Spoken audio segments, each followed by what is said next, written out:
Qanot Sharq bilan bo'lgan keysda mani juda ham ko'pchilik podдержка qilgan qizlar rahmat. Qizlar, bolalar hammaga rahmat.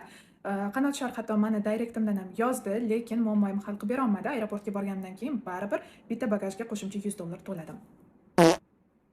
Ну ладно. Ichida 4 xil penkamiz bor. Hozir bitta-bitta hammasini tushuntirib beraman. Rokisi 130 milli penkasi. Buni ko'proq baryerasini buzib qo'yishdan qo'rqayotgan, juda ham delikatniy penka qidirayotgan qizlarimizga tavsiya qilaman. Mana green tea penkasi. Qizlar, buni men o'zim ham ishlataman. Yuzingiz ta'sirchan bo'lsa, yuzingiz qichishsa, achishsa, penka ishlatganingizdan keyin, yuzingizni yuvganingizdan keyin, значит, sizga penka to'g'ri kelmayapti. Yuzingizni tinchlantiruvchi penkalar ishlatishingiz kerak. Imенно green tea, ya'ni ko'k choy bor. Qizlar yuzinglarni tinchlantirib beradi. Bisi bo'lsa 10 ta gialuron oksidi bor penka yuzingizni chuqur namlantirib beradi.